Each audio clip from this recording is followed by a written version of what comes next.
Hello everybody, welcome to the channel. Oh my goodness. So the video I promised with the F4, my luck still didn't change. My contacts went dirty inside, and so I lost power, so I have to take it apart and fix it. So it was just been a busy week. When everything goes wrong, it goes wrong. So sorry about that. I didn't get the video, but there's something more exciting happening here. We have a unboxing about to happen, and here we go. Now this is a fake unboxing because I've already unboxed this, but everybody likes to see some unboxing, and apparently, so I don't mind doing some unboxing. Here, let's put some seashells. Put a couple of seashells in here, and here we go. So I'm going to flip this over. Wait till you see this. Here we go. Oh my goodness. Wow. Look at that. Holy smokes. Nikkor F, Zoom Nikkor 43 to 86 f3.5. This is amazing. Wow. Serial number 1040136. Now everybody remember that, because the reason why you need to remember that, because this is the very last year these were made. So what's inside this box is a brand new, most likely a demo model or something, lens that in the last run in 1982, so this was built in 1982, so this lens started in 1963 and ran all the way to 1982. So, really, if these lenses were so horrible, why did they run for so long? And there's a lot of history behind these lenses. So anyways, this lens would have some improved optics, so the flare isn't so bad, and a little bit different design barrel. That's about it. So this is what I ended up getting. I ended up getting all the paperwork for it, like it was brand new.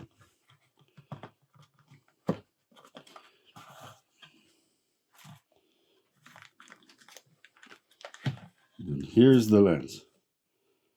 So let's have a look at this now.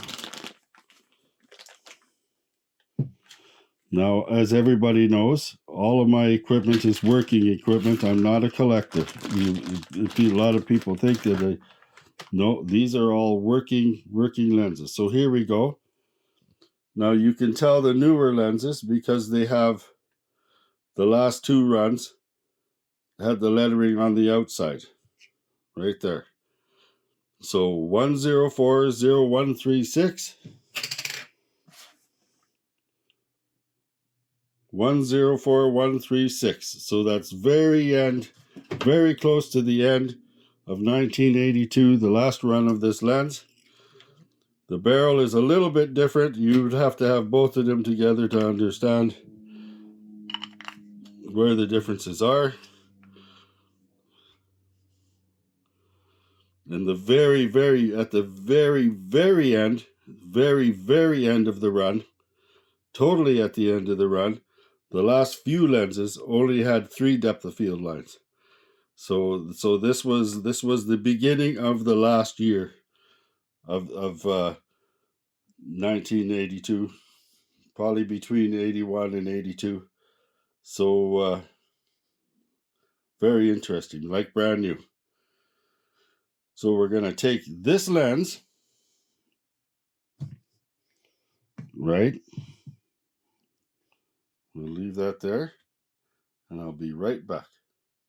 So here I go, I'm back.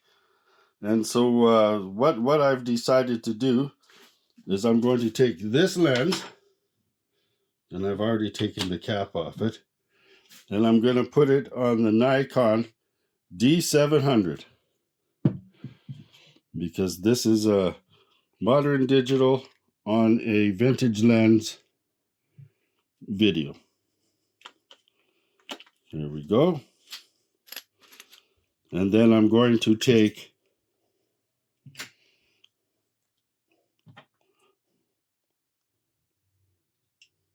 get my fingers on it. The Nikon Y40 Y48 52 millimeter yellow filter. I always do this. I try to use yellow filters as much as possible. And I'm going to throw the HN1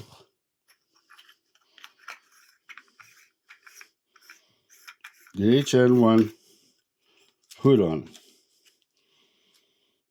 So there it is.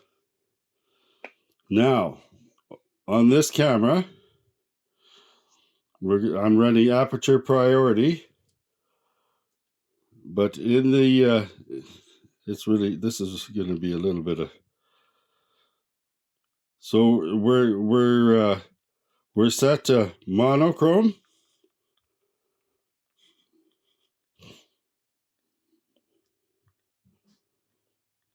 right? And we're set to JPEG fine. So there's no raw files coming out of this camera. None whatsoever. No raw files. You're not going to be able to do much with these files. You can do some, probably about the same as you would be able to do in a darkroom. If even that. You could probably change the contrast a bit, the exposure a bit. And those are the normal things you do in the darkroom. So what I'm going to show you, though, is I am going to show you when I get back in on a really gray day, like it's almost raining, 0. Really gray day. I'm going to show you straight out of the camera with no adjustments. No adjustments. I've got it at aperture priority. 90% of the time I would say I'm going to be around, some will be at f16, so we're going to be between 5.6 and f16 on this lens. And I'm going to go over to the train yard and I'm going to take a whole bunch of photos in the train yard with this and all going to be monochrome. Everything that you're going to see is going to be straight out of the camera. I load it into Lightroom. My watermark gets put on it, and then I put it straight into a folder, and then onto Adobe Premiere Rush, and then make a video, and off to you. So I hope you like these photos that I'm going to be showing you. I hope you enjoyed the fake unboxing. There's some more surprises coming because this is part of a whole system that I've had come in already. And so I hope everybody is doing well, and hopefully all the photos turn out. And if they did turn out, here they are. Like, subscribe, click the bell. Welcome to my straight photography, modern digital with vintage lens. I chose the D700 because the special Panasonic, like this is a very special camera. This camera, when it came out, a lot of people would say this is the closest to a film camera that they ever seen with this sensor. It's a very special sensor. I do believe it was built by Panasonic for this for Nikon, and it's a beautiful camera, and it's a legend. And of course, I'm going to say that lens is a legend because 20 years, right? Like, that's a long time for a lens that nobody liked to be running. So we're going to see the results, and take note that I'm going to shoot for the lens. I'm not going to point this lens at a skyscraper with lines and then point it straight up in the air to see if I can prove that it has some bends. It's still going to have some bending characteristics. Let's keep in mind when this lens came out. Let's keep in mind the technology that was available then, especially for zoom. Let's keep all of that in mind, because they sold a lot of these lenses, and there's a lot of them out there, and there's a reason for it. And so we're going to see if this lens has some sharpness. We're going to see if it's going to give me a whole bunch of bends, because there's going to be all kinds of lines that you're going to be seeing on the railroad tracks, on the cars, on the engines, trees. I'll be taking a whole plethora of stuff. So I do hope you like trains, but I'm a train photographer, so that's what I do. I'm one of the only guys allowed into the local yard here to actually be able to walk around freely taking photography in this train town. So we're going to see the true characteristics of this lens before throwing it on a film camera. And there's a special film camera coming for this lens. I'm not going to let the whole cat out of the bag. It's here. And here we go. As far as I'm concerned, I know what the results I'm going to get, because I've used the older version of this lens before and got beautiful results. When you look, I want everyone to take a look. There is some another place that's showing a lot of great photographers. It's actually called the Great Photographers, and you're gonna, if you look at Avedon, one of my favorites would be. It's just a lot of these older photographers.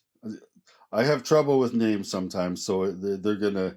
So Michael Kenna is definitely one of my favorites, and you're gonna notice that all of this sharpness and focus and everything from these guys that are actually in world galleries all the time. A lot of them are their work is like very valuable. Some of them you can't even buy their art. You're gonna see that focus and sharpness and to the edge sharpness and stuff like that, that all showed up along with the digital era and the new autofocus cameras that were basically beginning to become all plastic and very expensive. That all of that started showing up at around that time. To me, once we get beyond with the Nikkor lenses, the AF series, the best of the AF series, that was the best glass in the world, because it still had characteristics. When I shoot my G lenses or anything newer than that, everything is perfect, everything is sharp, right to the edge, but by golly, it looks like a steamroller ran over it. There's no characteristics in it. So the huge trend right now is people, and I'm seeing it on YouTube and other social media, people that are actually taking their Z9s, putting an adapter on it, and shooting the pre-AI 55 millimeter 1.2 lens, and posting the results and using it and telling people what they think of it, because I think a lot of people are discovering that characteristics of the lenses and the look and the feel of actually using these manual focus lenses, just like the Voigtlanders still making them, that's what's important. Not sharpness to the edge, perfect everything. That's not important. That's not important in photography, everybody.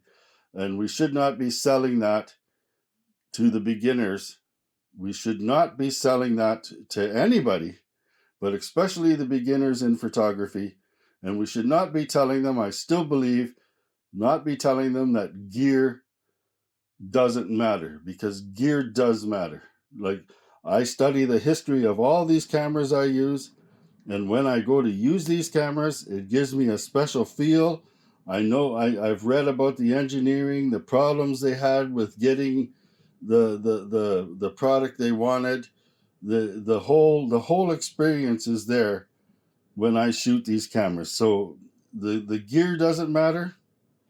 It doesn't matter. There's a lot of people that'll be throwing their own little thing in there, you know, while it really actually means this, it really actually means that. It's gear matters. If you go into a store and you look inside the store back in 1986 and you see 50 different cameras, but you look through all the cameras, but and you pick this one camera, no matter who you are, that gear instantly matters to you. It instantly matters because that's the gear you chose. That's the gear that gave you the feeling. That's the gear that gave you the intuition that that's the one you should buy. You obviously did a little bit of reading and research if you're a smart buyer. So the gear does matter. Okay. Like, subscribe, click the bell, everybody. Thank you for everyone that made my last video so popular. I hope you like this one. I hope these results turn out because, boy, I've been having some bad luck lately.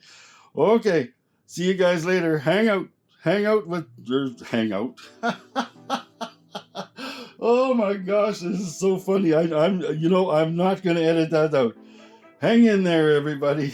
Take care. I don't edit this stuff out because it's real, right? I'm real person. If you go back to all the videos, I'm real. I'm not here to try to look like some great professional person that wears designer clothes and stuff like that. You'll get, if you're new, you'll get to know me. What I'm telling you is real. See you guys later, man. Hang loose.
In a world full of ordinary, you're my playful